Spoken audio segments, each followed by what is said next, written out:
Well, I'm delighted to say I'm joined by leading Irish trainer and breeder Liam Dowling, now, of course, famous for the Ballymac prefix. Liam, I've actually known you for a long time, but I don't know what got you into greyhound racing. How did you start? Evening, Julie. How are you? How did I start? Well, I was brought up in a farm in North Kerry, in a little place called Arfert, Killeakel, actually, at Killeakel, Arfert. So my dad was a farmer, kept greyhounds, bred greyhounds, and I suppose I got stuck into there. It was in my blood, and it was something that never left me since. Thankfully, I say.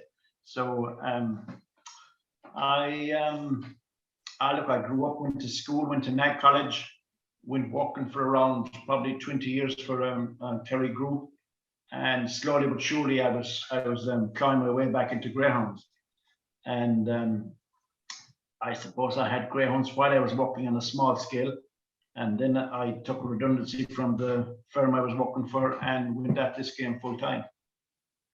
You have an amazing setup there. Obviously, I'm very lucky to have been a number of years ago now, but tell us a bit about it.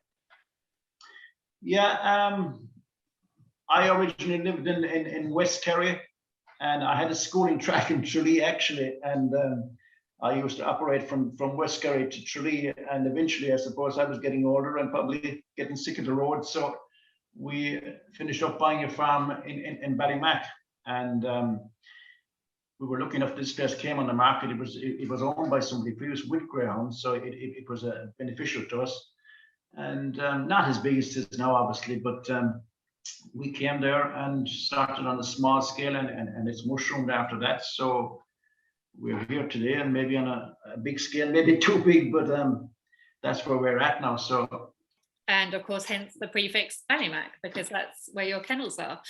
What's correct. been your best moment in the sport? I know you've had many, but can you pin it down to one? Pin it down to one. I probably can't, because I suppose there's been, well, listen, Ballymac means the Derby was probably one of the big things that always stick out in everybody, because everybody can remember that. But look, Ballymac Vic was a super dog. I suppose that's how we met. Probably originally was in England with Ballymac Vic, and he was a brilliant greyhound. And it's only now when you look back at it, we didn't realize probably then how good he was or how lucky we were to have him.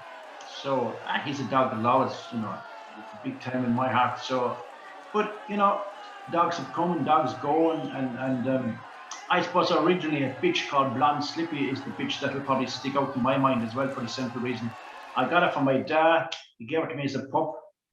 I raced her, and then I bred her. So if you want to go back in the Ballymac bloodlines, it probably comes from a bitch called Blonde Slippy, and Blonde Slippy, through Blonde Returns, who probably know better, and she would be the nucleus of a lot of our greyhound bitches right now. You mentioned the English Derby. It's one that you are yet to add to your CV. You've come very close, including 2019 most recently with Ballymac Tass finishing second. You've come third as well with Ballymac Vic. How much would you like to win that? It's obviously a big effort for you to come over, so I'm assuming it's something that would mean a lot to you. Well, of course it would mean a lot, because everybody, again, you strive for the puppy derby, the derby across the water. And again, it's something that if you have a dog, we'll go. This year is a new year, and last year the COVID, and can we travel this year? It's still probably up in the air. I hear your minister on last night, or our guys in Ireland, and they're still up in the air of where this thing is going. But if it's possible, we're going to go.